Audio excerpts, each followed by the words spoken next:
നമ്മുടെ ജീവിതത്തിൽ നമ്മൾ അള്ളാഹുവിനെ ഭരമേൽപ്പിക്കുന്ന എന്തെങ്കിലും ഉണ്ടോ? മകളുടെ കല്യാണം വന്നു, നമ്മൾ ചെയ്യുന്ന എന്താണ്? ഈ മകളുടെ കല്യാണം വരുമ്പോ ആദ്യം നമ്മൾ സ്വർണം പണയം വെക്കാൻ നോക്കും. അത് പണയം വെച്ചാൽ അത് നമ്മൾ ഉദ്ദേശിക്കുന്ന പൈസ കിട്ടിയില്ലെങ്കിൽ നമ്മൾ അത് വിൽക്കാൻ നോക്കും. എന്നിട്ട് വിറ്റ്, അല്ലെങ്കിൽ നമ്മൾ നാട്ടിലുള്ള ഓരോ പ്രമുഖരായ വട്ടിപ്പലിശക്കാര്, ബ്ലേഡ് പലിശക്കാര്, പലിശ കൊണ്ട് വയറ് നിറയ്ക്കുന്ന, പള്ള വീർപ്പിക്കുന്ന നാട്ടിലെ നാണം കെട്ട പലിശക്കാരന്റെ വീട്ടിന്റെ മുമ്പിൽ ചെന്ന് നായ്ക്കളെ പോലെ നിരങ്ങി നടന്നിട്ട് നമ്മൾ ചോദിക്കും. ആ പലിശ പണം കിട്ടിയാൽ നമ്മളുടെ കാര്യം റാഹത്തായി. അത് കിട്ടിയില്ലെങ്കിലോ നമ്മൾ ഏതെങ്കിലും ബാങ്കിൽ ലോൺ എടുക്കും, അല്ലെങ്കിൽ മറ്റ് സംവിധാനങ്ങൾ ചെയ്യും. ഇതൊന്നും ചെയ്തിട്ട് നമ്മുടെ കാര്യങ്ങൾ നടക്കാതെ വരുമ്പോ നമ്മൾ എന്താ ചെയ്യുന്നത്? നമ്മൾ പരമാവധി എന്തൊക്കെ ചെയ്യാൻ പറ്റും അതൊക്കെ ചെയ്യും. ഞാൻ വിശദീകരിക്കുന്നില്ല. വിശദീകരണവും തഫ്സീറും ബയാനും കൂടിയാൽ വിഷയം നമുക്ക് പൂർത്തിയാക്കാൻ പറ്റില്ല. അങ്ങനെയൊക്കെ ചെയ്ത് അവസാനം നടക്കാതെ വന്നു, കല്യാണത്തിന്റെ ദിവസമെത്തി. ആ സമയത്ത് നമ്മൾ പറയുന്നത് എന്താ? വീട്ടില് കോലായിൽ, വീടിന്റെ സിറ്റ് ഔട്ടിൽ കസേര പിടിച്ചിട്ട് പൊട്ടിക്കരഞ്ഞുകൊണ്ട് വീട്ടിൽ മണിയറ ഒരുക്കേണ്ട റൂമിനകത്ത് മകള് കിടക്കുമ്പോ അടുക്കളയിൽ നിന്ന് പാത്രങ്ങൾ പുറക്കി എറിയുകയാണ് ഉമ്മ. കാരണം ഒരു ഭാഗത്ത് സങ്കടം, ഒരു ഭാഗത്ത് ദേഷ്യം. എന്ത് ചെയ്യാനാണ്? അങ്ങനെയൊക്കെ ഇരിക്കുമ്പോ വാപ്പ പറയുന്നൊരു വാക്കുണ്ട്, ഇനി എല്ലാം പടച്ചവന്റെ കയ്യിൽ. ഏത്? ചേലയിലെ പലിശക്കാരൻ കഴിഞ്ഞ് മൂഴിയിലെ ബ്ലേഡ് പലിശ, ഞാൻ ഒരു ഉദാഹരണം പറയണ കേട്ടാ. പലിശക്കാരൻ കഴിഞ്ഞ് നാട്ടിലുള്ള എല്ലാ ബാങ്കും കഴിഞ്ഞ് എല്ലാ ലോൺ കിട്ടുന്ന പ്രദേശങ്ങളും കഴിഞ്ഞ് അവസാനം നമ്മൾ കൊടുക്കുന്ന ഒരു വില നമ്മുടെ പടച്ചോന്, നമ്മുടെ പാച്ചോൻ അങ്ങനത്തെ ഒരു കാര്യം വേണ്ട. പാച്ചോൻ ആദ്യം ഏൽപ്പിച്ചിട്ട് പോകാൻ പറ്റുമെങ്കിൽ പോയാൽ മതി, ഇല്ലാതെ അള്ളാഹ്ക്ക് നമ്മുടെ ഇതൊന്നും വേണ്ട. അള്ള നമ്മുടെ കാര്യം ഏറ്റെടുക്കും. എന്തു വേണം? ആദ്യം നമ്മൾ റബ്ബിനെ ഏൽപ്പിക്കണം, ആദ്യം നമ്മൾ പടച്ചവനെ ഏൽപ്പിക്കണം. അള്ളാഹുവേ, ഞാൻ എന്റെ മകളുടെ വിവാഹമാണ്, നീ സഹായിക്കണം, എന്റെ കയ്യിൽ ഒന്നുമില്ല, നീ തന്നാലേ എനിക്ക് നിറയൂ, നീ തടുത്താൽ ആരും തന്നാലും എനിക്ക് തികയില്ല, നീ വിധിച്ചാൽ ആ വിധിയെ മാറ്റാൻ ആർക്കും കഴിയില്ല. അതുകൊണ്ട് റബ്ബേ, എന്റെ മകളുടെ വിവാഹമാണ്. എല്ലാ സ്ത്രീകളെ പോലെയും എന്റെ മകൾക്കും ആഗ്രഹങ്ങളുണ്ട്, വികാരമുണ്ട്, വിചാരമുണ്ട്, എനിക്കും ആഗ്രഹങ്ങളുണ്ട്. അതുകൊണ്ട് ഞാൻ തേടുകയാ റബ്ബേ, എന്നെ കൈയൊഴിയല്ലേ അല്ലാ എന്ന് പറഞ്ഞിട്ട് ഇറങ്ങി നോക്ക്. നിന്റെ മകളെ കൂട്ടത്തിൽ 2 പെണ്ണുങ്ങളുടെ കെട്ടിക്കാനുള്ള പൈസ നിനക്ക് വരും. അതാണ് തവക്കുൽ എന്ന് പറയുന്നത്. റബ്ബിനെ ഏൽപ്പിക്കണം, നമ്മൾ ഏറ്റെടുക്കരുത്. മുഖത്തൊരു മുഖക്കുരു വന്നു, മെഡിക്കൽ സ്റ്റോർ ആദ്യമൊക്കെ അത് പല രീതിയിലും ക്രീമൊക്കെ ഇട്ട് പോകുമെന്ന് കരുതി പോയില്ല. ഹോസ്പിറ്റലിൽ ചെന്ന് കാണിച്ചപ്പോൾ പറഞ്ഞു, ഒരു പ്രത്യേക ക്രീം എഴുതി കൊടുത്തു, അതിട്ടിട്ടും പോകുന്നില്ല. എന്നിട്ട് അവസാനം സംശയം വന്നപ്പോ അത് വേറൊരു ഹോസ്പിറ്റലിൽ കൊണ്ടുവന്ന് കാണിച്ചു. അവര് പറഞ്ഞു, ഞങ്ങൾക്ക് സംശയമുണ്ട്. അങ്ങനെ അവസാനം ആ സംശയമുണ്ടെന്ന് പറഞ്ഞ ഡോക്ടർ റഫർ ചെയ്തു. അങ്ങനെ ഒരു ഹോസ്പിറ്റലിൽ പോയി, അവിടെ നിന്ന് കുത്തിയെടുത്ത് പരിശോധിച്ചു. അതിന്റെ റിപ്പോർട്ട് വന്നു, പത്തോളജിയിൽ നിന്ന് റിപ്പോർട്ട് വന്നു. അപ്പോഴാണ് പറയുന്നത്, നിങ്ങൾക്ക് ക്യാൻസർ ആണ്. നമ്മൾ എന്താ പറയുന്നത്? ഇനി എന്റെ റബ്ബിന്റെ കയ്യിലാണുള്ളത്, ഇനി പടച്ചവന്റെ കയ്യിലാണുള്ളത്. അങ്ങനെയല്ല, നമ്മൾ ഏത് കാര്യത്തിന് ഇറങ്ങുമ്പോഴും ആദ്യം നമ്മൾ സർവ്വതും സമർപ്പിക്കേണ്ടത് നമ്മുടെ പടച്ചവനാണ്. ആ പടച്ചവനെ ഏൽപ്പിച്ചാൽ എന്തും കാര്യങ്ങളും നിസ്സാരമാക്കി തരാൻ അള്ളാഹുവിന് കഴിവുണ്ട്. കാരണം അവനാണ് ഈ രാജ്യത്തിന്റെ, ഈ ലോകത്തിന്റെ സൃഷ്ടിച്ചത് അള്ളാഹുവാണ്. അവനാണ് ഈ ലോകത്തെ സംരക്ഷിക്കുന്നവൻ, അവനാണ് അവസാനം ഇതിനെ സംഹരിക്കുന്നവൻ. അതുകൊണ്ട് അവന്റെ സഹായമല്ലാതെ വേറെ ഒന്നും നമുക്ക് കിട്ടില്ല. അതുകൊണ്ട് അവനെ ആദ്യം കൊണ്ട് ഏൽപ്പിക്കണം. മഹാന്മാരായ ഉലമാക്കള്, മുത്തവക്കിലീങ്ങൾ അള്ളാഹുവിനെ ഭരമേൽപ്പിക്കുന്നതിന്റെ ഒരു ഉദാഹരണം പറയുന്നുണ്ട്. എന്താണെന്നറിയോ? ഒരു മനുഷ്യനെ ശത്രുക്കളെല്ലാം കൂടി ഓടിച്ച് അവസാനം അയാൾ ചെന്ന് ഒരു വലിയ പർവ്വതത്തിന്റെ മുകളിലുള്ള ഒരു കോട്ട, ആ കോട്ടയ്ക്കകത്ത് കയറി. ആ കോട്ടയുടെ അകത്ത് കയറിയപ്പോൾ ഇനി ഒരിക്കലും ഈ ഓടിച്ച ശത്രുക്കൾക്ക് അയാളെ പിടിക്കാൻ കഴിയില്ല. അയാൾ കോട്ടവാതിലടച്ചു. അതിനകത്ത് നിൽക്കുന്ന ആളുകൾക്ക് പുറത്ത് നിൽക്കുന്നവരെ നന്നായിട്ട് കാണാം. ശത്രുക്കൾ അങ്ങനെ നിൽക്കുന്നത് ഈ കോട്ടയ്ക്കകത്ത് നിൽക്കുന്നവൻ കാണുകയാണ്. പക്ഷേ പുറത്ത് നിൽക്കുന്ന ശത്രുക്കൾക്ക് അവനെ കാണാൻ പറ്റുന്നില്ല. അങ്ങനെ അവൻ സുരക്ഷിതനായി കോട്ടയുടെ അകത്തളത്തിൽ നിൽക്കുന്നു. അവിടെ നടക്കുന്ന മുഴുവനും അവൻ ലൈവായിട്ട് കാണുന്നു. പക്ഷെ പുറത്തു നിൽക്കുന്നവർക്ക് ഒരാൾക്ക് പോലും അവനെ ഉപദ്രവിക്കാൻ കഴിയുന്നില്ല. അവൻ എന്ത് ഭയമാ ഉള്ളത്? ഇതാണ് മുത്തവക്കിലിന്റെ, ഭരമേൽപ്പിക്കുന്നവന്റെ ഉപമയെന്ന് മഹാന്മാര് നമ്മളെ പഠിപ്പിക്കുകയാണ്. എന്ന് പറഞ്ഞാൽ അതിന്റെ അർത്ഥം എന്താണെന്നറിയോ? നമ്മൾ അള്ളാഹുവിനെ ഏൽപ്പിച്ചാൽ ആളുകൾ പറയും, എന്താ ചെയ്യാ ഇനി അതൊക്കെ ആളുകൾ ഇങ്ങനെ പറയും. വല്ലാത്ത കഷ്ടമാണല്ലോ. നമ്മുടെ മനസ്സിൽ എന്താണ്? ശത്രുക്കൾ കോട്ടയുടെ മുന്നിൽ നിൽക്കുന്നത് പോലെ ആളുകളുടെ പറച്ചിലുകൾ, ആളുകളുടെ സംഭാഷണങ്ങളൊക്കെ നമ്മൾ നോക്കിക്കാണും. ഉള്ളില് ഞാൻ സുരക്ഷിതനാണ്, ഞാൻ എന്റെ റബ്ബിനെ ഏൽപ്പിച്ചിരിക്കുകയാണ്, ഇനി എന്റെ റബ്ബ് നോക്കിക്കോളൂ എന്നൊരുറച്ച വിശ്വാസം. ആ വിശ്വാസം വേണം പ്രിയപ്പെട്ടവരെ. ഇനി അതൊക്കെ ഉണ്ടെങ്കിൽ അങ്ങോട്ട് ജീവിക്കാൻ പറ്റും. മുമ്പൊക്കെ ആണെങ്കിൽ അതില്ലെങ്കിലും അള്ളാഹു അങ്ങ് തട്ടി വിടുമായിരുന്നു. ഇനി അതൊന്നും ഇല്ലാതെ അങ്ങോട്ട് മുമ്പോട്ട് പോകാൻ പറ്റുമെന്ന് ഒരു ധാരണയും നമുക്ക് വേണ്ട, ഒരു ധാരണയും വേണ്ട. അള്ളാഹു നമ്മളെ നന്നാക്കി തരട്ടെ. അതുകൊണ്ട് സഹോദരങ്ങളെ, ജീവിതത്തിൽ നമ്മൾ ഓരോരുത്തരും തവക്കുലുള്ളവരായി മാറണം. 9 ആയത്തുകളിലൂടെയാണ് ഹബീബായ നബി തങ്ങളോട് അല്ലാഹു തആല തവക്കുൽ ചെയ്യാൻ പറഞ്ഞത്. 9 ആയത്തുകളിലാണ് അല്ലാഹു തആല നബി തങ്ങളോട് തവക്കുലാക്കാൻ പറഞ്ഞത്. അതിൽ 4 ആയത്തുകൾ വിശുദ്ധമായ മക്കത്ത് വെച്ച് അവതരിപ്പിക്കപ്പെട്ടതാ. 5 ആയത്തുകൾ അങ്ങ് മദീനയിൽ ചെന്നതിന് ശേഷം അവതരിപ്പിക്കപ്പെട്ടതാ. അത് തൽക്കാലം നമുക്ക് പറയാനുള്ള സമയമില്ല, വിശദീകരണം ഒരുപാട് വേണ്ടതാ. അതുകൊണ്ട് സഹോദരങ്ങളെ, ഞാൻ എന്റെ വിഷയത്തിൽ നിന്ന്, ഈ തവക്കുലിന്റെ വിഷയത്തിൽ നിന്ന് മറ്റൊരു ഭാഗത്തിലേക്ക് ഞാൻ തിരിയുകയാ. എന്താ തവക്കുലെന്നറിയോ? കാര്യകാരണങ്ങളെ നമ്മൾ തവക്കുലാക്കുമ്പോ അതിന്റെ കാര്യകാരണങ്ങളെ മുഴുവനും നമ്മൾ ചെയ്യേണ്ടി വരും. എന്ന് പറഞ്ഞാൽ നമ്മൾ ചെയ്യേണ്ടത് നമ്മൾ ചെയ്യണം, അല്ലാത്തത് നമുക്കൊരിക്കലും ചെയ്തു തരില്ല അല്ലാഹു തആല. നമ്മൾ വാഹനം സ്റ്റാർട്ട് ചെയ്തു, എന്നിട്ട് ഫസ്റ്റ് ഗിയർ ഇട്ടിട്ട് നമ്മൾ പറയുകയാണ്, ഇനി റബ്ബ് നോക്കിയോട്ടെ, ഞാൻ തവക്കലിട്ടു അലല്ലാ. പെട്ടെന്ന് വണ്ടിയിൽ നിന്ന് പുറത്തിറങ്ങിയാൽ വാഹനം മുന്നോട്ട് പോകില്ല, പോയാൽ മറ്റെവിടെങ്കിലും ഇടിച്ചു നിൽക്കും. എന്തുകൊണ്ടെന്നറിയോ? അനസ് റളിയല്ലാഹു തആല അൻഹു നിവേദനം ചെയ്യുകയാ, ഒരു ദിവസം മദീനത്തുൻ നബവിയുടെ മുന്നിൽ അതാ ഒരു മനുഷ്യൻ ഒട്ടകപ്പുറത്ത് കയറി വരികയാ. ഒട്ടകപ്പുറത്ത് കയറി വന്നു, എന്നിട്ട് മദീനയുടെ മുന്നിൽ വന്ന ആ മനുഷ്യൻ അങ്ങ് ഒട്ടകത്തിൽ നിന്ന് ഇറങ്ങുമ്പോ അനസ് റളിയല്ലാഹു അൻഹു റസൂലുള്ളാഹിന്റെ മുന്നിൽ ഇരിക്കുകയാ.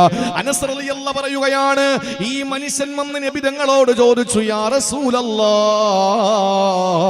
നബിയേ അതവക്കലു യാ ഹബീബല്ലാഹ്, ഞാൻ അല്ലാഹുവിനെ ഭരമേൽപ്പിക്കട്ടെ നബിയേ, ഞാൻ എന്റെ ഒട്ടകത്തെ റബ്ബിനെ അങ്ങ് ഏൽപ്പിക്കട്ടെ നബിയേ. ആ സമയത്ത് അല്ലാഹുവിന്റെ ഹബീബ് പറഞ്ഞതെന്തെന്നറിയോ? നീ പെട്ടെന്ന് ചെന്ന് ഒട്ടകത്തെ കെട്ടിയിട്, എന്നിട്ട് നീ അല്ലാഹുവിനെ ഭരമേൽപ്പിക്ക്. നീ ഒട്ടകത്തെ കെട്ടിയിടാതെ അല്ലാഹുവിനെ ഭരമേൽപ്പിച്ചാൽ ഒട്ടകം പോവും. അത് റബ്ബിന് കഴിവില്ലാത്തതിന്റെ പേരിലല്ല, നീ ആദ്യം റബ്ബിനെ ഏൽപ്പിക്കാത്തതിന്റെ പേരിലുള്ള പടച്ചവന്റെ പിണക്കവുമല്ല. പിന്നെ എന്തുകൊണ്ടാണ് ഈ ലോകത്ത് എല്ലാ സബബുകൾ കൊണ്ടാണ് പടച്ചതമ്പുരാൻ കാര്യങ്ങളെ ക്രമീകരിച്ചിരിക്കുന്നത്. അതുകൊണ്ട് നിന്റെ ഡ്യൂട്ടി നീ നിർവഹിക്കണം. നീ ചെന്നിട്ട് ആ ഒട്ടകത്തെ ബന്ധിക്കുക, ബന്ധിച്ചിട്ട് നീ വരിക, എന്നിട്ട് അല്ലാഹുവിനെ ഭരമേൽപ്പിച്ചാൽ എത്ര വർഷം കഴിഞ്ഞാലും ഒട്ടകം അവിടെ തന്നെ ഉണ്ടാകും. അതുകൊണ്ടല്ലേ ഒരു മഹാൻ പറഞ്ഞത്, തവക്കൽ അലർ റഹ്മാനി ഫിൽ അംരി കുല്ലിഹി വലാ തർഗബൻ ഫിൽ അജ്സി യൗമൻ അനി ത്വലബി അലം തറ അന്നല്ലാഹ ഖാല ലിമർയമി വഹുസി ഇലൈകിൽ ജിദ്അ يساقط الرتب ولو شاء أن تجني يهو من غير هزتي جنته ولكن كل شيء له سبب. ആ മഹാൻ പറഞ്ഞ ഈ 3 വരി ബൈത്ത് മതി എന്റെ പ്രിയപ്പെട്ടവരെ. എന്താണ് പറയുന്നത്? തവക്കൽ അലർ റഹ്മാനി ഫിൽ അംരി കുല്ലിഹി, എല്ലാ വിഷയത്തിലും നീ അല്ലാഹുവിനെ ഭരമേൽപ്പിക്കുക. വലാ തർഗബൻ ഫിൽ അജ്സി യൗമൻ അനി തലബി, അല്ലാഹുവിനെ ഭരമേൽപ്പിച്ചു എന്ന് പറഞ്ഞിട്ട് നീ അശക്തനായി ഒന്നും തേടാതെ ഒന്നും ചെയ്യാതെ വീട്ടിനകത്ത് ചടഞ്ഞിരിക്കല്ലേ മോനെ. എല്ലാം നിന്റെ റബ്ബ് നോക്കിക്കോളുമെന്ന് പറഞ്ഞിട്ട് കട തുറന്നിടാതെ നീ വീട്ടിനകത്ത് കയറി കിടക്കല്ലേ. എല്ലാ റബ്ബ് നോക്കിക്കോളുമെന്ന് പറഞ്ഞിട്ട് നീ വാഹനം ഡ്രൈവ് ചെയ്യുമ്പോ സ്റ്റീറിംഗിൽ പിടിക്കാതിരിക്കല്ലേ മോനെ. നീ ഒരിക്കലും ആ വിഷയത്തിൽ അശക്തനാകരുത്. എന്നിട്ട് അല്ലാഹുവിന്റെ ഒരു ഇടപെടൽ പറയുകയാണ്, അലം തറ അന്നല്ലാഹ ഖാല ലിമർയമി വഹുസി ഇലൈകിൽ ജിദ്അ യസാഖതു റതബു. അല്ലാഹുവിനെ നീ കണ്ടിട്ടില്ലേ? മറിയം ബീവിയോട് അല്ലാഹു പറഞ്ഞത് എന്താണ്? ഹുസി ഇലൈകി ബിൽ ജിദ്ഇ, നീ ആ ഈത്തപ്പന കൊലയൊന്ന് പിടിച്ച് ചാക്കി മറിയമേ, എന്നിട്ട് അതിൽ നിന്ന് പെറുക്കി തിന്നു മറിയമേ. സഹോദരങ്ങളെ, അത് എന്താണെന്ന് ഞാൻ പറയാ. വീണ്ടും ആ മഹാൻ പറയുകയാണ്, മറിയം ബീവിയോട് ഈത്തപ്പനയിൽ നിന്ന് കൊല വലിച്ചെടുത്തിട്ട് അതിന്റെ പഴം പറിച്ചെടുത്തിട്ട് അത് ചവച്ച് നീ തിന്നണമെന്ന് അല്ലാഹു ആ മറിയമിനോട് പറഞ്ഞില്ലേ? വലൗ ശാ അന്ത ജിനിയഹു മിൻ ഗൈരി ഹിസ്സതി ജനതുഹു വലാകിൻ കുല്ലു ശൈഇൻ ലഹു സബബു. അല്ലാഹ് വിചാരിച്ചിരുന്നെങ്കിൽ, അല്ലാഹ്ക്ക് കഴിവുണ്ടല്ലോ, അല്ലാഹ് തീരുമാനിച്ചിരുന്നെങ്കിൽ, അല്ലാഹ് ചിന്തിച്ചിരുന്നെങ്കിൽ മറിയം ബീവിക്ക് ആ കൊലയെ തന്റെ മുന്നിലേക്ക് കൊണ്ടു കൊടുക്കാൻ പറ്റുമായിരുന്നു. പക്ഷെ അല്ലാഹു പറഞ്ഞത്, മറിയമേ, നീ അത് പിടിച്ച് ചായ്ച്ചിട്ട് അതിൽ നിന്ന് പറിച്ചു തിന്നാൻ വേണ്ടിയിട്ടാ. ഇതെന്താ സംഭവം എന്നറിയോ?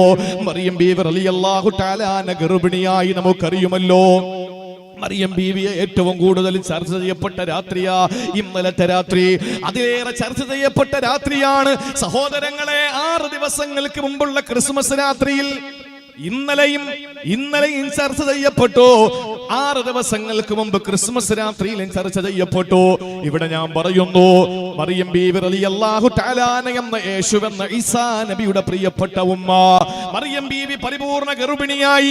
എങ്ങനെയാണ്? ദിവ്യഗർഭമാണ്, അള്ളാഹുവിന്റെ ഇടപെടലാണ്.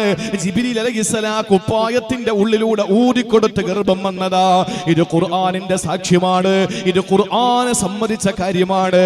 ആ മറിയം ബീവി റളിയല്ലാഹു തആല അൻഹ ഗർഭിണിയാകുമ്പോ അള്ളാഹുവിനോട് പറയുന്നു, പടച്ചവരെ, ഒരു ഭർത്താവില്ലാത്ത ഞാൻ എങ്ങനെയാണ് ഗർഭിണിയായതെന്ന് ചോദിച്ചാൽ എന്റെ റബ്ബേ, ജനങ്ങളോട് ഞാൻ എന്താ പറയുക? ഇന്ന് വലിയ അത്ഭുതമൊന്നുമല്ല, പക്ഷെ അന്ന് വലിയ അത്ഭുതമാണ്. മാത്രമല്ല, ഹന്നാ ബീവിയുടെ ഇമ്രാന്റെ പൊന്നുമോള് മറിയം ചെറിയ പ്രായം മുതൽ അത്ഭുതങ്ങൾ സൃഷ്ടിച്ച പെണ്ണാ. മറിയം ബീവി റളിയല്ലാഹു തആല അൻഹയുടെ കൊച്ചുമ്മയുടെ ഭർത്താവ് സക്കരിയാ നബി അലൈഹിസ്സലാം പള്ളിയിലെ ഇമാമായിരിക്കുമ്പോ ആ മെഹ്റാബിനകത്ത് ആ കൊച്ചുകുട്ടിയായി മദ്രസയിൽ പഠനം നടത്തിക്കൊണ്ടിരിക്കുമ്പോ ആ പ്രസംഗ പീഠത്തിൽ മിമ്പറിന്റെ ഭാഗത്ത് മനോഹരമായ സുഭിക്ഷമായ ഫലവർഗ്ഗങ്ങൾ കണ്ടപ്പോ, അന്നാലകി ഹാദാ, ഇതെവിടെ നിന്ന് കിട്ടി മോളെ എന്ന് ചോദിച്ച കൊച്ചാപ്പയോട് സക്കരിയാ നബിയോട് മറിയം ബീവി റളിയല്ലാഹു അൻഹ പറഞ്ഞത്, ഹാദാ ഹുവ മിൻ ഇൻദില്ലാഹ്, ഇതെനിക്ക് എന്റെ റബ്ബ് തന്നതാ. സീസണും അൺസീസണുമുള്ള ഫ്രൂട്ട്സുകൾ നമ്മുടെ മുമ്പിലില്ലേ? ആ സമയത്ത്, ആ കാലത്ത്, ആ നാട്ടിൽ കിട്ടാത്ത ഫലവർഗ്ഗങ്ങൾ അല്ലാഹു അത്ഭുതകരമായി ആകാശത്തിന്റെ കീറുകൾ, ആകാശത്തിന്റെ മറകൾ കീറി അല്ലാഹു തആല ഇറക്കി കൊടുത്ത ചെറിയ പ്രായത്തിൽ തന്നെ അത്ഭുതങ്ങൾ സൃഷ്ടിച്ച പെണ്ണാണല്ലോ മറിയം ബീവി റളിയല്ലാഹു അൻഹ. ആ മറിയം ബീവി പഴച്ചെന്ന് പറയാൻ പറ്റോ? ഇന്ന് ജൂതന്മാര് പറയുന്നുണ്ട് മറിയം ബീവി വ്യഭിചാരിണിയായിരുന്നുവെന്ന്. ഇന്ന് ജൂതന്മാര് പറയുന്നുണ്ട് അവർ വേശ്യയായിരുന്നു എന്ന്. ഏത് ജൂതനാണോ? ഇസ്രായേൽ പ്രതിദാനം ചെയ്യുന്ന ജൂതന്മാര് പറയുന്നുണ്ട്. അമേരിക്ക പ്രതിദാനം ചെയ്യുന്ന ക്രൈസ്തവ സഭകളുടെ നേതാവായ മറിയം ബീവി എന്ന ആ പ്രിയപ്പെട്ട മാതാവ് വേശ്യയായിരുന്നു എന്ന്. എന്നിട്ടോ ആ വേശ്യ എന്നവരുടെ പ്രിയപ്പെട്ട ദൈവത്തിന്റെ മാതാവിനെ തെറിവിളിക്കുന്നവരോട് കൂട്ടുകൂടുന്നത് ഇസ്ലാമിനെ തകർക്കാനാ. അതാണ് പറയുന്നത്, ആദർശത്തിന്റെ പാപ്പരത്വമാണ്, വിവരം വെക്കാത്തൊരു തലം സമൂഹമാണ്. അങ്ങനെ ആ ജൂതന്മാര് ആക്ഷേപിക്കുമ്പോൾ, ജൂതന്മാര് വിമർശിക്കുമ്പോൾ ഇസ്ലാം പറഞ്ഞത് എന്താണ്? ഇല്ല, മറിയം ബീവി ഗർഭിണിയായത് അള്ളാഹുവിന്റെ ഇടപെടൽ മൂലമാണ്. അവര് വേശ്യാവൃത്തി നടത്തിയില്ല, അവരഭിസാരികയല്ല, അവരൊരിക്കലും ശരീരം വിറ്റവരല്ല. എങ്ങനെയാണ് അള്ളാഹുവിന്റെ ഇടപെടൽ വന്ന് ഗർഭിണിയായി? ആ സമയത്ത് അവർ അള്ളാഹുവിനോട് പറഞ്ഞു, യാ ലൈതനീ മിത്തു ഖബ്ല ഹാദാ വകുന്തു നസിയം മൻസിയാ. പടച്ചവനെ, ഞാൻ അങ്ങ് മരിച്ചു പോയെങ്കിൽ അല്ലാഹ് എന്നെ ജനങ്ങൾ എന്നേ വിസ്മരിച്ചു പോയേനെ. ഞാൻ എന്ത് മറുപടിയാ റബ്ബേ പറയുക? ഞാൻ എന്ത് മറുപടിയാ തമ്പുരാനെ ജനങ്ങളോട് പറയുക? ഇതാര് തന്ന ഗർഭമെന്നാ പറയുക? ആ സമയത്ത് അല്ലാഹു അതിനെപ്പറ്റിയല്ല മറുപടി കൊടുത്തത്. മറിയം ബീവിയോട് അതൊക്കെ ഞാൻ നോക്കിക്കോളാമെന്നല്ല പറഞ്ഞില്ല. മറിയം ബീവി റളിയല്ലാഹു തആല അൻഹയോട് അല്ല പറഞ്ഞത്, ലാ തഹ്സനി, വിഷമിക്കണ്ട മോളെ, വിഷമിക്കണ്ട മോളെ. വിശക്കുന്നുണ്ടല്ലേ, ദാഹിക്കുന്നുണ്ടല്ലേ? ഒരു പേറ്റ് നോവുള്ള പെണ്ണ്, ഒരു ഗർഭിണിയായ പെണ്ണിന് എന്തെല്ലാം മോഹങ്ങൾ കാണും, അവൾക്ക് എന്തൊക്കെ ആഗ്രഹങ്ങൾ കാണും. തിന്നാനും കുടിക്കാനും അവൾക്ക് ഇഷ്ടമുള്ള ആഹാരം വാങ്ങിക്കൊടുക്കാൻ ഭർത്താവ് ഓടി നടക്കുന്നത് കണ്ടിട്ടില്ലേ? അതുകൊണ്ട് തന്നെ പ്രിയപ്പെട്ടവരെ, അള്ളാഹ് ചോദിച്ചു, മോളെ നിനക്ക് ഭർത്താവില്ലല്ലോ, നിനക്ക് വല്ലാത്ത ദാഹമുണ്ടല്ലേ, അതുകൊണ്ട് ഒരു കാര്യം ചെയ്യുക, ഈ പർവ്വതത്തിന്റെ താഴ്ഭാഗത്ത് ഒരു നല്ല കളകളാരവം മുഴങ്ങുന്ന ഒരു ചെറിയ അരുവിയുണ്ട് മറിയമേ, അവിടെ ചെല്ല്, നീ അതിൽ നിന്നൊരു കൈക്കുമ്പിൾ വെള്ളം എടുത്തു കുടിക്കേ.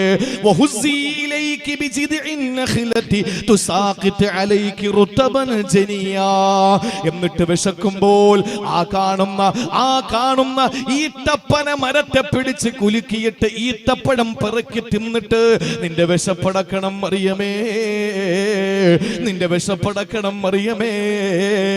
അല്ലാഹുവിന്റെ വിശുദ്ധ ഖുർആൻ ഉദ്ധരിക്കുകയാ. ഒരു നിമിഷം ഒന്ന് ചിന്തിക്കണ്ട മുസ്ലിമേ, എന്നെ കേൾക്കുന്ന സഹോദരിമാരൊന്ന് ചിന്തിക്കണേ.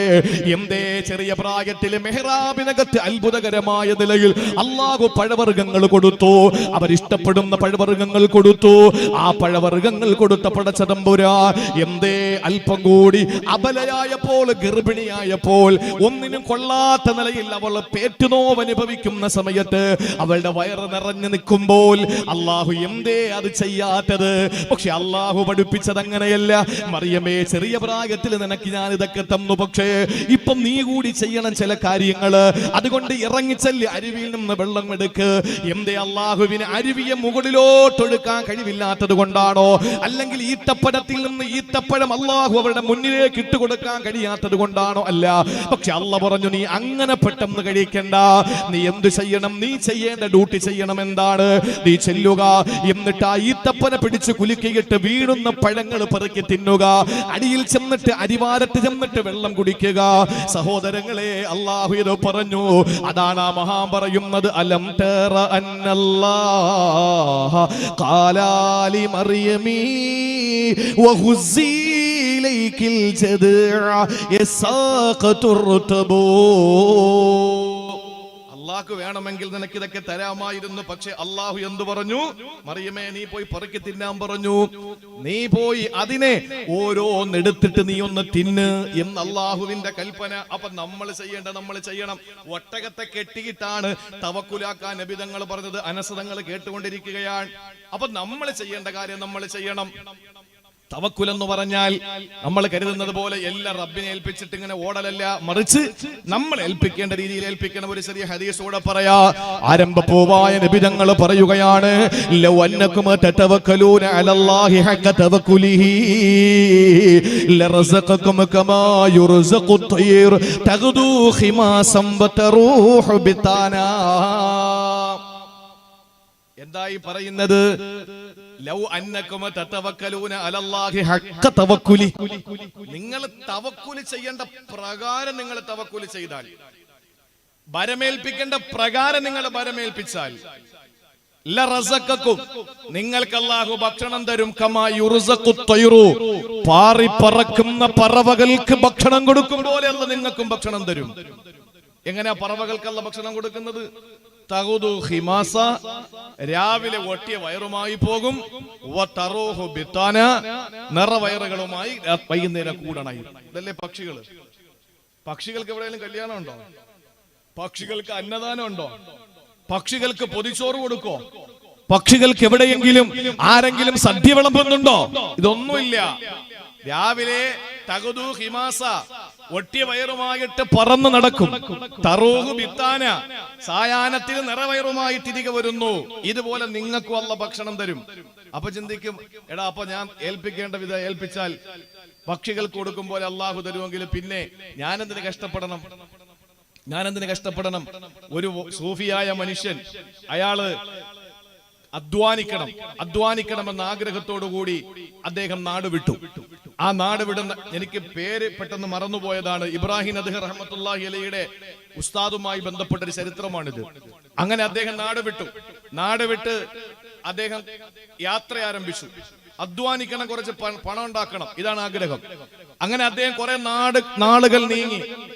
കുറച്ചങ്ങോട്ട് യാത്ര ചെയ്തപ്പോൾ മരുഭൂമി, മരുപ്പച്ച വിദൂരത്തുള്ള മരുഭൂമി, ആ മരുഭൂമിയിൽ എവിടെയോ ഒരു ചെറിയ ആളൊഴിഞ്ഞ ഒരു ഭാഗത്ത് ഒരു ചെറിയ ഗുഹ പോലെ കണ്ടു. ഇദ്ദേഹം അതിനകത്ത് കയറി വിശ്രമിക്കാൻ വേണ്ടി ഒന്ന് കയറിയിരുന്നു.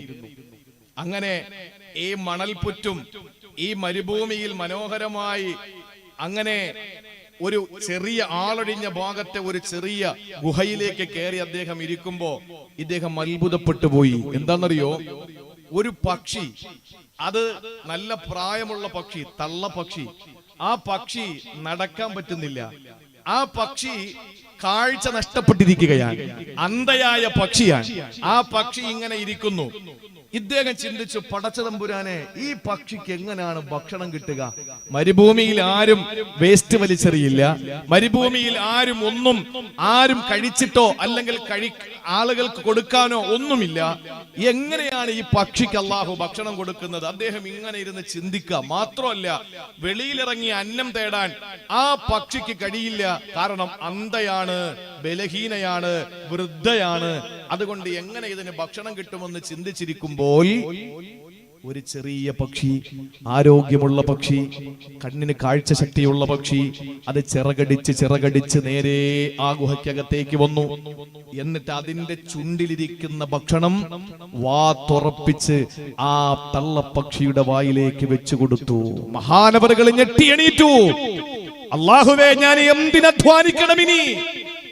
ഞാൻ എന്തിനായി അധ്വാനിക്കേണ്ടത്? മരുഭൂമിയിൽ, മരിപ്പച്ച വിദൂരമായ മരുഭൂമിയുടെ മടിത്തട്ടിൽ ആരാലും എത്തപ്പെടാത്ത, അനധിവിദൂര സാധ്യത പോലുമില്ലാത്ത, ഒരു മനുഷ്യൻ കടന്നു വരാത്ത അന്ധയായ പ്രായം ചെന്ന ഈ പള്ളപ്പക്ഷിക്ക് അല്ലാഹുവേ നിനക്ക് ഭക്ഷണം കൊടുക്കാൻ കഴിയുമെങ്കിൽ ഞാൻ എന്തിനായി ഇനി അധ്വാനിക്കാൻ പോകുന്നത്? എന്റെ സമയം ബാക്കി കൂടി ഞാൻ ഇനി ആരാധനയ്ക്ക് വേണ്ടി മാറ്റിവെക്കാൻ പോവുകയാണ്. ആ സമയത്താണ് അദ്ദേഹം അവിടെ നിന്ന് ഇത് ചിന്തിച്ചുകൊണ്ട് യാത്ര തിരിച്ചു. നേരെ തിരിച്ച് യാത്ര പറഞ്ഞ മഹാന്റെ മുമ്പിലെത്തി. ആ മഹാന്റെ മുമ്പിലെത്തുമ്പോൾ ആ മഹാൻ ചോദിച്ചു, എന്തേ നീ തിരികെ വന്നത്? അപ്പൊ അദ്ദേഹം പറഞ്ഞു, ഞാൻ ഇന്ന കാഴ്ചകൾ കണ്ടു, അതുകൊണ്ട് തിരിച്ചു വന്നു. അള്ളാഹുവിന് ഇത്രയും കഴിവുണ്ടെങ്കിൽ പിന്നെ ഞാൻ അന്നം തേടി ഓടേണ്ട കാര്യമുണ്ടോ? ആ സമയത്താണ് ആ മനുഷ്യന്, സൂഫിയായ മനുഷ്യനോട് ആരിഫായ അടുത്ത മനുഷ്യൻ ചോദിച്ചത്. ആ മനുഷ്യൻ സാത്വികനാണ്. അദ്ദേഹം ചോദിച്ചു, എടാ മണ്ട, നീ എന്തായി കാണിച്ചത്? നീ തിരിച്ചു വന്നതെന്താ? തിരികെ വന്നതെന്താ? ആ തള്ളപ്പക്ഷിക്ക് അള്ള ഭക്ഷണം കൊടുക്കുന്നെങ്കിൽ നിനക്കും തരുമല്ലോ എന്ന് ചിന്തിച്ചിട്ട് നീ അവിടെ നിന്ന് വന്നു. എന്തേ നീ ഇത്ര ബലഹീനനായി പോയി? നീ എന്തുകൊണ്ടാ ആ പറന്നിറങ്ങിയ ചെറിയ പക്ഷിയെ പോലെ ആകാത്തത്? ആ ചെറിയ പക്ഷിയെ പോലെ നിനക്കാകാമായിരുന്നല്ലോ.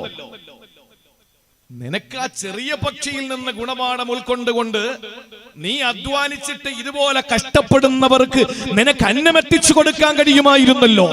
അതാണ് ചേലയിൽ തങ്ങൾ ചാരിറ്റബിൾ ട്രസ്റ്റ് ഇവിടെ സംവിധാനിച്ചിട്ടുള്ളത്. പാവങ്ങളെ സഹായിക്കണം. പാവങ്ങൾക്ക് അല്ലാഹു, എല്ലാരും അങ്ങനെ ചിന്തിച്ചാൽ അവസ്ഥ ഒന്ന് ആലോചിച്ച് നോക്ക്. ഇപ്പൊ പാവങ്ങൾക്ക് അരി കൊടുക്കാൻ ആളുണ്ട്, പൊരി കൊടുക്കാൻ ആളുണ്ട്, എല്ലാ ആളുകളുണ്ടല്ലോ. അപ്പൊ അള്ളാഹു എനിക്കും തരുമെന്ന് പറഞ്ഞ് വീട്ടിൽ കയറിയാൽ ഇത് കൊടുക്കുന്ന ആരാ? അപ്പൊ ഒരു വിഭാഗം കൊടുക്കുന്നവരെ പോലെ ആകണ്ടേ? അപ്പൊ അള്ളാഹു അവർക്ക് കൊടുക്കുന്ന പ്രതിഫലം എന്താണ്? അള്ളാഹു അവർക്ക് ഭക്ഷണവും കൊടുക്കും, അതിനുള്ള പ്രതിഫലവും കൊടുക്കും. മറ്റൊരു വിഭാഗത്തിനുള്ള ഭക്ഷണം മാത്രമേ കൊടുക്കുന്നുള്ളൂ. അതുകൊണ്ട് തള്ളപ്പക്ഷിയെ പോലെ ആകാൻ ശ്രമിച്ച നീ എന്തുകൊണ്ട് ആ ചെറിയ പക്ഷിയെ പോലെ നീ ആകാൻ തീരുമാനിച്ചില്ല എന്ന് ചോദിച്ച മഹാനായ ആ സാത്വികനായ മനുഷ്യന്റെ കഥ ഞാൻ നിങ്ങളുടെ മുന്നിൽ പറഞ്ഞിട്ട് പറയുന്നു, സഹോദരങ്ങളെ, നമ്മൾ ചെയ്യേണ്ട കാര്യം നമ്മൾ ചെയ്യണം. ബാക്കി റബ്ബ് തരും. മൂസാ നബി അലൈഹിസ്സലാം നമ്മൾ പറയാണ്, നീയൊക്കെ നമ്മൾ ചെയ്യേണ്ട കാര്യം നമ്മൾ ചെയ്യണം. ബാബരി മസ്ജിദ് അതുപോലെ മറ്റുള്ള പ്രശ്നങ്ങളൊക്കെ വരുമ്പോ അതൊക്കെ അള്ള നോക്കും. പിന്നെ അള്ളാഹ്ക്ക് മേശരി പണിയല്ലേ ജോലി, വന്നിട്ട് ജാന്തൂരി അടിക്കാൻ. നമ്മൾ ചെയ്യണം. അതിന് നമുക്ക് തെളിവുണ്ട് വിശുദ്ധ ഖുർആനിൽ. കലീമുല്ലാഹി മൂസാ നബി അലൈഹിസ്സലാത്തു വസ്സലാം ഒരു ചെറിയ പ്രശ്നമുണ്ടായി നാട്ടിൽ, അറിയുമല്ലോ. ഫറോവ സാമ്രാജ്യത്തോട് വെല്ലുവിളിച്ചു. മൂസാ നബി അലൈഹിസ്സലാമിനോട് അല്ലാഹു പറഞ്ഞു, ഫഅസ്രി ബിഇബാദി ലൈലൻ ഇന്നകും മുത്തബഊൻ. അല്ലാഹു പറഞ്ഞ വാക്ക് നിങ്ങളൊന്ന് ചിന്തിച്ചേ. ഫഅസ്രി ബിഇബാദി ലൈലാ ഇന്നകും മുത്തബഊൻ. ഫഅസ്രി, അല്ലയോ മൂസ നബിയേ, നിങ്ങൾ രാത്രി യാത്ര പോകൂ. രാത്രി യാത്ര പോകൂ. ബിഇബാദി, എന്റെ ദാസന്മാരെയുമായിട്ട് നിങ്ങൾ രാത്രിയിൽ യാത്ര ചെയ്യ്. കാരണം ഇന്നക്കും മുത്തബഊ, ആളുകൾ നിങ്ങളെ പിന്നാലെ വരും, ആളുകൾ നിങ്ങളെ പിന്നാലെ വരും. അതുകൊണ്ട് രാത്രി ആരും കാണാതെ നിങ്ങൾ യാത്ര ചെയ്യണമെന്ന് മൂസാ നബിയോട് അല്ലാഹ് പറഞ്ഞതെന്താ? പകല് പിന്നാലെ വരുന്ന ഫറോവയുടെ സാമ്രാജ്യത്തെ പിടിച്ചു നിർത്താൻ നമ്മുടെ റബ്ബിന്റെ ശക്തി പോരാഞ്ഞിട്ടാണോ? അല്ല, നമ്മൾ ചെയ്യേണ്ടത് നമ്മൾ ചെയ്യണം. അതുകൊണ്ട് മൂസ നബിയെ, സമൂഹമേ, എന്റെ സമൂഹത്തെയും കൊണ്ട്, എന്നെ വിശ്വസിച്ച എന്റെ പ്രിയപ്പെട്ട ബനൂ ഇസ്രായേലികളെയും കൊണ്ട് നിങ്ങൾ രാത്രി യാത്ര ചെയ്യണം. കാരണം ഇന്നക്കും മുത്തബഊൻ, നിങ്ങളെ പിൻപറ്റിയിട്ട് നിങ്ങളെ പിന്നാലെ ആളുകൾ വരുന്നുണ്ട്, ഫിർഔനും കൂട്ടരും വരുന്നുണ്ട് എന്ന് പറഞ്ഞത് എന്തുകൊണ്ടാ? നമ്മൾ ചെയ്യേണ്ട ഡ്യൂട്ടി നമ്മൾ നിർവഹിക്കണം എന്നുള്ളത് കൊണ്ടാ. മൂസാ നബി അലൈഹി സ്വലാത്തു വസ്സലാമിന് ശക്തമായ എതിർപ്പ് വന്നു. അവിടെ നിന്ന് നാട് വിട്ടു. അങ്ങനെയാണ് മൂസാ നബി അലൈഹി സ്വലാത്തു വസ്സലാം പല യാത്രകളും അങ്ങനെ നടത്തിയിട്ടുണ്ട്. മദിയനിലേക്ക് പോയി ശുഐബ് നബിയുടെ മോളെ വിവാഹം കഴിച്ചത് അതുപോലത്തെ യാത്രയാണ്. ബനൂ ഇസ്രായേലികളെ അടിമച്ചങ്ങലയിൽ നിന്ന് ബന്ധനസ്ഥരായിരുന്ന ബനൂ ഇസ്രായേലികളെ മോചിപ്പിച്ചുകൊണ്ട് വിമോചന പോരാളിയായി മഹാനായ മൂസാ നബി അലൈഹി സ്വലാത്തു വസ്സലാം വിപ്ലവം സൃഷ്ടിച്ചുകൊണ്ട് ഒരു സമൂഹത്തെ രക്ഷപ്പെടുത്തി.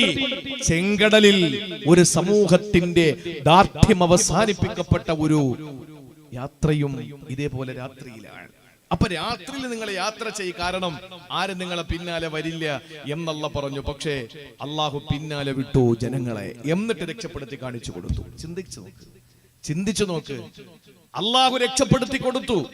എങ്ങനെ? നിങ്ങൾ രാത്രി പൊയ്ക്കോളാൻ പറഞ്ഞു. രാത്രി പോയിട്ടും അള്ളാഹു ശത്രുക്കളെ പിന്നാലെ വിട്ടു, എന്നിട്ട് രക്ഷപ്പെടുത്തി കാണിച്ചു കൊടുത്തു. കാരണം നിങ്ങൾ ചെയ്യേണ്ട ഡ്യൂട്ടി നിങ്ങൾ ചെയ്യണം, ഞാൻ ചെയ്യേണ്ട ഡ്യൂട്ടി ഞാൻ ചെയ്തോളാം. അതാണ് ലൗ അന്നകും തതവക്കലൂന അലല്ലാഹി ഹഖ്ക തവക്കുലി ലറസഖകും കമാ യുർസഖു തൈറു തഗ്ദു ഖിമാസം വതറൂഹു ബിതാന. പ്രഭാതമാകുമ്പോൾ ഒട്ടി വയറുമായി പോകുന്ന പക്ഷിക്കുഞ്ഞുങ്ങൾ വൈകുന്നേരം സായാഹ്നത്തിൽ കൂടുകളിലേക്ക് അണയുന്നത് നിറവയറുമായിട്ടാണ്. നമുക്ക് ഇത് കണ്ടിട്ട് എന്നാ പിന്നെ പക്ഷികളെ പോലെ തവക്കുല് ചെയ്യാമെന്ന് ചിന്തിച്ചാൽ ചെയ്തോളീൻ. പക്ഷെ ഒരു കാര്യം നിങ്ങൾ ചെയ്യണം. ഈ ഹദീസ് നിങ്ങളൊന്ന് ശ്രദ്ധിച്ചോ. എന്താ പറഞ്ഞത്? ലൗ അന്നകും തതവക്കലൂന അലല്ലാഹി ഹഖ്ക തവക്കുലിഹി, ഏൽപ്പിക്കേണ്ട പ്രകാരം നിങ്ങൾ ഏൽപ്പിക്കണം. ആ ഏൽപ്പിക്കേണ്ട പ്രകാരം അതെങ്ങനെയാണ്? അതാണ് അടുത്ത് പറഞ്ഞ തഗുദു ഹിമാസ, രാവിലെ ഒട്ടിയ വയറുമായിട്ട് പോകും. തറൂഹു ബിത്താന, രാത്രി നിറഞ്ഞ വയറുമായിട്ട് വരും. അപ്പൊ കൊള്ളാലോ. അതെ, പക്ഷെ നിങ്ങൾ ഒട്ടിയ വയറുമായിട്ട് പക്ഷികൾ പോകുന്നത് പോലെ നിങ്ങളും വീട്ടിൽ നിന്ന് ജോലിക്ക് വേണ്ടി പോകണം. അപ്പം നിങ്ങൾക്ക് നിറഞ്ഞ വയറുമായി തിരിച്ചു വരാം. അല്ലാതെ വീട്ടിൽ കയറി കഥ ഉടച്ചിരുന്നാൻ പറ്റൂല. അതാണ് ഹഖ്ക തവക്കുലിഹി, ചെയ്യേണ്ട പ്രകാരം ചെയ്യണമെന്ന് പറഞ്ഞാൽ. അവിടെ പക്ഷികൾ ഡ്യൂട്ടി നിർവഹിക്കുന്നുണ്ട്. തവക്കുലിന് ഈ ഒരു ഹദീസ് എന്തിനാ പരിചയപ്പെടുത്തിയത്? പക്ഷികളുടെ ഡ്യൂട്ടി നിർവഹിക്കുന്നുണ്ട്. ആ ഡ്യൂട്ടിയാണ് തഗ്ദു ഹിമാസ. അവര് രാവിലെ പോകുന്നത് അവരുടെ ഡ്യൂട്ടി നിർവഹിക്കാൻ വേണ്ടിയിട്ടാണ്. അങ്ങനെ ചുരുക്കത്തിൽ നമ്മുടെ ജീവിതത്തിൽ നമ്മൾ ചെയ്യേണ്ട കാര്യം ഇനി ഒന്നുകൂടെ ഞാൻ പറയാം. അള്ളാഹു എന്തെങ്കിലുമൊക്കെ സൗഭാഗ്യങ്ങൾ തരും. നമ്മൾ ചെയ്യേണ്ട ഡ്യൂട്ടി നമ്മൾ ചെയ്യണം. എന്തുകൊണ്ടെന്നറിയോ? നൂഹ് നബി അലൈഹി സ്വലാത്തു വസ്സലാമിനെ അള്ളാഹു തആല പരീക്ഷിച്ചു. ജനങ്ങൾ മുഴുവനും നൂഹ് നബിയെ കാണുമ്പോ ചെവിയില് ഈ വിരല് തിരികെ കയറ്റിയിട്ട് ഓടുമായിരുന്നു. ചെവിയിൽ വിരല് തിരികെ കയറ്റിയിട്ട് ഓടുമായിരുന്നു. നിന്റെ ഒന്നും പ്രസംഗമൊന്നും എനിക്ക് കേൾക്കണ്ടടാന്ന് പറഞ്ഞിട്ട് ഓടുമായിരുന്നു. അന്ന് തുടങ്ങിയ സമൂഹം ഇന്നുണ്ടല്ലോ. നമ്മളൊന്ന് ചിന്തിച്ചു നോക്കിയേ. നമ്മളിപ്പോ ഒരു നാട്ടില് വിശുദ്ധ ഖുർആൻ പറയാൻ പോയാൽ എത്ര ആളുണ്ടാവും? നേരെ മറിച്ച് ഏതെങ്കിലും ഒരു സിനിമാ നടൻ വന്നാൽ, അദ്ദേഹം വന്ന് എന്തെങ്കിലുമൊക്കെ പൊട്ടാസ് വെച്ചിട്ട് പോയാൽ എത്ര ആളുകളാ കൂടുക? അപ്പൊ എന്താണ് ഇതിന്റെ അർത്ഥം? ഒരു സമൂഹത്തിന് ഇപ്പോഴും ഖുർആൻ അരോചകമാണ് എന്നാണ്, ഹദീസുകൾ അരോചകമാണ് എന്നാണ്. ദീൻ പഠിക്കാൻ നമ്മൾ ഒരു വേദിയിൽ പോയി നമുക്കറിയാത്തൊരു കാര്യം പഠിച്ചിട്ട് നമ്മൾ അവിടെ നിന്ന് എഴുന്നേറ്റ് പോകുമ്പോ അത് നമ്മുടെ ജീവിതത്തിൽ കൊണ്ടുവരുമ്പോ ഇനി അറിയാത്ത കാര്യങ്ങൾ അല്ലാഹ് പഠിപ്പിച്ചു കൊടുക്കും. അത് അള്ളാഹുവിന്റെ ശൈലിയാണ്. നമ്മൾ പഠിക്കില്ല, അതുകൊണ്ട് അല്ലാഹ് പഠിപ്പിക്കില്ല. പഠിച്ചാലും പോരാ, അമല് ചെയ്താലേ അടുത്തത് പഠിപ്പിക്കുള്ളൂ. നമ്മൾ പഠിച്ചിട്ട് മാത്രം കാര്യമില്ല, അമലും ചെയ്യണം. അള്ളാഹു എനിക്കും സംഘാടകർക്കും നിങ്ങൾക്കും അതിനുള്ള തൗഫീക്ക് നൽകി അനുഗ്രഹിക്കുമാറാവട്ടെ. നൂഹ് നബി അലൈഹിസ്സലാമിനെ അല്ലാഹു തആല പരീക്ഷിച്ചു. നൂഹ് നബിയോട് പറഞ്ഞെന്താണ്? പർവ്വതത്തിന്റെ മുകളിൽ കൊണ്ടുവന്ന് ഒരു കപ്പൽ ഉണ്ടാക്കാൻ പറഞ്ഞു. അപ്പൊ ആളുകൾ പറഞ്ഞടാ, യവനെന്ത് ഭ്രാന്ത. ആദ്യം ഭ്രാന്തെന്ന് പറഞ്ഞ് പുറത്തിറങ്ങിയത് ഭാര്യയായിരുന്നു. നൂഹ് നബിക്ക് ഭ്രാന്തെന്ന് പറഞ്ഞ് ആദ്യം പുറത്തു വന്നാരാൻ? സ്വന്തം കെട്ടിയോള്. അപ്പൊ കുടുംബത്തിൽ നിന്ന് തന്നെ തുടങ്ങി ശത്രുത. ഇത് ഇയാൾക്ക് വട്ടാണ്. ഇല്ലെങ്കിൽ ഈ പറയുന്ന ഈ കപ്പൽ ഉണ്ടാക്കേണ്ടത് വെള്ളത്തിലല്ലേ കപ്പൽ ഉണ്ടാക്കേണ്ടത്, അല്ലെങ്കിൽ താഴ്ന്ന ഭാഗത്തല്ലേ കപ്പൽ ഉണ്ടാക്കേണ്ടത്? എന്തിനാണ് ഈ കാണുന്ന പർവ്വതത്തിന്റെ മുകളിൽ കപ്പൽ ഉണ്ടാക്കുന്നത്? അല്ല കാണിച്ചു കൊടുത്തു. വെള്ളം അടുപ്പിൽ നിന്ന് പൊട്ടി ഒഴുകി. അവരുടെ പാകം ചെയ്യുന്ന അടുപ്പിൽ നിന്ന് അടുപ്പിൽ നിന്ന് വെള്ളം പൊട്ടി ഒഴുകി. അവസാനം വെള്ളം ഉയർന്നുയർന്നുയർന്ന് മുകളിൽ നിന്ന് മഴ പെയ്യുന്നു, താഴെ ഭൂമിയിൽ നിന്ന് വെള്ളം വരുന്നു. ഇങ്ങനെ മുകളിലും താഴെയും വെള്ളമായി അവസാനം പർവ്വതത്തിന്റെ ഏറ്റവും മുകളിൽ വരെ വെള്ളമെത്തി. അതിന്റെ അടിയിലുണ്ടായിരുന്നവരെല്ലാവരും നശിച്ചു. അവസാനം പർവ്വതത്തിന്റെ മുകളിൽ വെച്ച് കപ്പൽ നിർമ്മിച്ച നൂഹ് നബി അലൈഹിസ്സലാമിനെ അല്ലാഹു തആല രക്ഷപ്പെടുത്തി. ആലോചിച്ചു നോക്കി, ഇത് റബ്ബിന്റെ ഇടപെടലാണ്. അപ്പൊ അല്ലാഹ് പറഞ്ഞെന്താ? വസ്നഇൽ ഫുൽക ബിഅയുനിനാ വവഹീനാ വലാ തുഖാതിബ്നി ഫില്ലദീന ളലമൂ ഇന്നഹും മുഗ്റഖൂൻ. സൂറത്തുൽ ഹൂദിൽ അല്ലാഹ് പറഞ്ഞതാണ്, വസ്നഇൽ ഫുൽക, കപ്പൽ നിർമ്മിക്കൂ നൂഹ് നബിയേ, ബിഅയുനിനാ, എന്റെ എഞ്ചിനീയറിംഗിൽ. ഞാനാണ് എഞ്ചിനീയർ. എന്റെ മേൽനോട്ടത്തിൽ നിങ്ങൾ കപ്പൽ നിർമ്മിക്കൂ. വഹീന, എന്റെ സന്ദേശം ഉൾക്കൊണ്ടുകൊണ്ട് ഞാൻ പറയുന്നത് പോലെ, ഞാൻ പറയും പോലെ നിങ്ങൾ നിർമ്മിക്കണേ. വലാ തുഖാതിബിനി ഫില്ലദീന ളലമൂ ഇന്നഹും മുഗ്റഖൂൻ. മുങ്ങിപ്പോകാൻ വിധിക്കപ്പെട്ട ഒരു സമൂഹത്തിനെ പറ്റി എന്നോട് നിങ്ങൾ തർക്കിച്ച് നിൽക്കാൻ നിൽക്കരുത്. അല്ലാഹു അക്ബർ. എന്താ പറഞ്ഞത്? കപ്പലിൽ ഉടനെ കയറിക്കോളണം, കപ്പലിൽ ഉടനെ കയറണം. കപ്പൽ നിർമ്മിക്കേണ്ടത് എന്റെ മേൽനോട്ടത്തിലും എന്റെ നിർദ്ദേശത്തിലുമാകണം. ആ കപ്പൽ ഉണ്ടാക്കിയാൽ ഉടൻ തന്നെ നിങ്ങൾ കയറണം. ആവശ്യമില്ലാത്ത ഒരു സമൂഹത്തെ കൂടെ നിങ്ങൾക്ക് കിട്ടണമെന്ന് പറഞ്ഞിട്ട് നിങ്ങൾ എന്ത് ചെയ്യരുത്? വാശി പിടിച്ചുകൊണ്ട് നിന്നാൽ നശിച്ചു പോകും. മനസ്സിലായ കാര്യങ്ങള്? നമ്മളൊരു കാര്യം പറയുമ്പോ എല്ലാവരും അത് ഉൾക്കൊള്ളണമെന്ന് പറഞ്ഞ് നമ്മൾ വെയിറ്റ് ചെയ്താൽ നശിച്ചത് തന്നെ. അതുകൊണ്ട് ഒരു കാര്യം പറയുമ്പോൾ കേൾക്കാൻ താല്പര്യമുള്ളവരുടെ മുമ്പിൽ അതങ്ങോട്ട് പറഞ്ഞു കൊടുക്കുക. അതുകൊണ്ട് തന്നെ റബ്ബിന്റെ ഫضل കൊണ്ട് ഞാൻ എന്നെ പുകഴ്ത്തുന്നതല്ല. 10,000 പേര് ഒരുമിച്ച് കൂടുന്ന വേദിയുണ്ട്, 5,000 പേര് ഒരുമിച്ച് കൂടുന്ന വേദിയുണ്ട്, 50 പേര് ഒരുമിച്ച് കൂടുന്ന വേദിയുണ്ട്. ഈ 50 പേര് ഒരുമിച്ച് കൂടുന്ന വേദിയിലും 5,000 പേരും 10,000 പേരും ഒരുമിച്ച് കൂടുന്ന വേദിയിലും എന്റെ പ്രസംഗം ഞാൻ ഒരുപോലെ തന്നെ പ്രസംഗിക്കുള്ളൂ. കാരണം എന്താ? വരാത്തൊരു സമൂഹത്തിന്റെ അല്ലെങ്കിൽ പങ്കെടുക്കാതെ മാറി നിൽക്കുന്ന ഒരു സമൂഹത്തിന്റെ അവരുടെ അസാന്നിധ്യത്തെ ഓർത്തുകൊണ്ട് സങ്കടപ്പെട്ടുകൊണ്ട് വന്ന മഹാന്മാരായ നിങ്ങൾ മഹാന്മാരാണ്. കാരണം എന്താണ്? ഈ സമയത്ത് നിങ്ങൾക്ക് എന്തെല്ലാം ജോലിയുണ്ട്, വീട്ടിൽ പോയി എന്തെല്ലാം ചെയ്യാം. അപ്പൊ നിങ്ങൾ ഇവിടെ വെറുതെ വന്നിരിക്കുന്നത്, ഇവിടെ പായസം കൊടുക്കണില്ല, ഇവിടെ കോഴി കുഞ്ഞിനെ കൊടുക്കുന്നില്ല, ഇവിടെ വാഴക്കന്ന് കൊടുക്കുന്നില്ല, ഇവിടെ ഒന്നും കൊടുക്കുന്നില്ല. ഇവിടെ എന്താ നിങ്ങൾക്ക് തരുന്നത്? വിശുദ്ധ ഖുർആൻ എന്റെ നാവിലൂടെ അള്ളാഹു നിങ്ങളോട് പറയുന്നു. അത് നിങ്ങളെ കേൾക്കാൻ വേണ്ടി വന്ന നിങ്ങളെല്ലാം തെരഞ്ഞെടുത്തത് കൊണ്ടാണ്. അള്ളാഹു അതിനുള്ള ഭാഗ്യം തരട്ടെ. ഇപ്പൊ ഇവിടെ ഇരുന്ന് മരിച്ചാൽ നമുക്ക് അള്ളാഹു തരുന്നത് സ്വർഗമാണ്. കാരണം എന്താണ്? ദീൻ പഠിക്കുന്നതിനു വേണ്ടി മജ്ലിസിലേക്ക് കടന്നുപോയി ആ വഴിയിൽ മരണപ്പെട്ടാൽ അവന് സ്വർഗമാണെന്ന് നബി മുഹമ്മദ് മുസ്തഫ.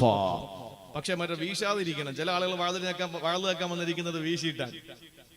ഐറ്റം ഉണ്ടല്ലോ, അതും വെച്ചോണ്ടിരുന്നിട്ട് പിന്നെ രക്ഷയില്ല. കാരണം ആ സമയത്ത് പിന്നെന്തുണ്ടാവൂല, ഈമാൻ ഉണ്ടാവൂല. ഞാൻ അടുത്ത സമയത്ത് ഞാൻ സ്ഥലം പറയില്ല. ഇന്നലെ മിനിങ്ങാൻ എന്നൊക്കെ പറഞ്ഞാൽ നിങ്ങൾക്കറിയാം, കൃത്യമായി നെറ്റിൽ നോക്കി ഇന്നലെ എവിടെ ആയിരുന്നു എന്നറിയാം, മിനിങ്ങാന്ന് എവിടെ ആയിരുന്നു എന്ന് പറയാം. അതുകൊണ്ട് ഈ തൊട്ടടുത്ത സമയത്ത് ഒരു സ്ഥലത്ത് പ്രസംഗിച്ചിറങ്ങുമ്പോ ആ സദസ്സില് 1-2 മദ്യപാനികൾ ഉണ്ടായിരുന്നു. അപ്പൊ ആ മദ്യപാനികൾ ഭയങ്കര ബഹുമാനമാണ്, ഭയങ്കര ആദരവാണ്. അപ്പൊ ഈ സാധനം കഴിക്കുമ്പോഴാണ് കൂടുതൽ ബഹുമാനം വരുന്നത്. പക്ഷെ ആ ബഹുമാനം എന്തെങ്കിലും ഉപകാരം ചെയ്യുമോ? ഒന്നുമില്ല. അപ്പൊ എന്നോട് പറഞ്ഞു, ഉസ്താദ് മദ്യത്തെ പറ്റിയിട്ട് നല്ലോണം സംസാരിക്കണം, മദ്യപാനത്തിനെതിരെ ശക്തമായ നിലയിൽ പ്രസംഗിക്കണം. അത് പറയുമ്പോഴും വായിന്ന് 1/2 ഗ്രാം വെച്ച് തെറിച്ചോണ്ടിരിക്കുകയാണ്. അപ്പൊ അതിൽ കാര്യമില്ല. നമ്മുടെ ജീവിതത്തില് അങ്ങനെ ഒന്നുമില്ലാതെ നല്ല നിഷ്കളങ്കമായി നമ്മൾ ഒരു സദസ്സിൽ വാഴ കേൾക്കാൻ പോയാൽ അതും മതി. അള്ളാഹ് നമ്മളെ രക്ഷപ്പെടുത്തും. അള്ളാഹു ആ നല്ലവരിൽ നമ്മൾ ഉൾപ്പെടുത്തി അനുഗ്രഹിക്കുമാറാവട്ടെ. അവന്റെ ഖുർആനല്ലേ സഹോദരങ്ങളെ പറയുന്നത്? അവന്റെ ഖുർആൻ കേൾക്കാനല്ലേ ഈ മഞ്ഞത്ത് വന്ന് നിങ്ങൾ ഇരിക്കുന്നത്? എന്തെല്ലാം നിങ്ങൾക്ക് ജോലിയുണ്ട്. നാളത്തെ കാര്യങ്ങൾ ക്രിയേറ്റ് ചെയ്യണം, ഇന്നത്തെ കാര്യങ്ങൾ നിങ്ങൾക്ക് അതിന്റെ കണക്കെടുക്കണം, അല്ലെങ്കിൽ അതിന്റെ നിരൂപണം നടത്തണം. ഇതൊക്കെ നിങ്ങൾക്ക് ഉണ്ടാകുമ്പോ അതൊക്കെ ഒഴിവാക്കിയിട്ട് ഈ നല്ല സമയത്ത്, മാത്രമല്ല ഈ സമയത്ത് നമ്മുടെ ജീവിതം ജീവിതത്തിൽ അള്ളാഹു തന്ന ഏറ്റവും നല്ല സമയമാണ് ഈ സമയം. കാരണം നമ്മുടെ ജീവിതത്തിൽ നമ്മുടെ ഓട്ടത്തിനിടയിൽ, നമ്മുടെ രാവിലെ ഇറങ്ങി നമ്മൾ ഓടുന്നതാണ് വാപ്പ അല്ലെങ്കിൽ സഹോദരൻ ഒക്കെ. അപ്പൊ തിരിച്ച് വീട്ടിൽ വന്ന് നമ്മുടെ കുഞ്ഞു മക്കളെ ലാളിക്കാൻ വയസ്സ് കൂടിക്കൊണ്ടിരിക്കുകയല്ലേ അവരുടേത്. നമ്മൾ ഓരോ ദിവസം ഇങ്ങനെ കറങ്ങി നടക്കുമ്പോൾ കുട്ടികളുടെ ആ ശൈശവം കടന്ന് ബാല്യത്തിലെത്തി, കൗമാരത്തിലെത്തി, യൗവനത്തിലെത്തി, വാർദ്ധക്യത്തിലേക്ക് പോകുന്ന ഈ ഘട്ടങ്ങൾ കഴിഞ്ഞു വരികയല്ലേ. നമ്മുടെ മക്കളോട് സഹവസിക്കാൻ, കരുണ കാണിക്കാൻ, കൊഞ്ചിക്കാൻ, ലാളിക്കാൻ കിട്ടുന്ന ഒരു അവസരം നമ്മൾ നഷ്ടപ്പെടുത്തരുത്. ഇന്ന് പറ്റിയില്ല, നാളെ നമ്മൾ വീണ്ടും കളിപ്പിക്കാൻ നിൽക്കുമ്പോ ഒരു ദിവസം അവന്റെ ജീവിതത്തിൽ മാറിയിരിക്കാൻ. ഇതാണ് സംഭവിക്കുന്നത്. അപ്പൊ ആ പ്രധാനപ്പെട്ട സമയമൊക്കെ നിങ്ങൾ ഇവിടെ വന്നിരിക്കുന്നത് ഖുർആനോട് നിങ്ങളുടെ താല്പര്യം കൊണ്ടാണ്. അള്ളാഹു അത് എന്നെന്നും നിലനിർത്തി അനുഗ്രഹിക്കുമാറാവട്ടെ.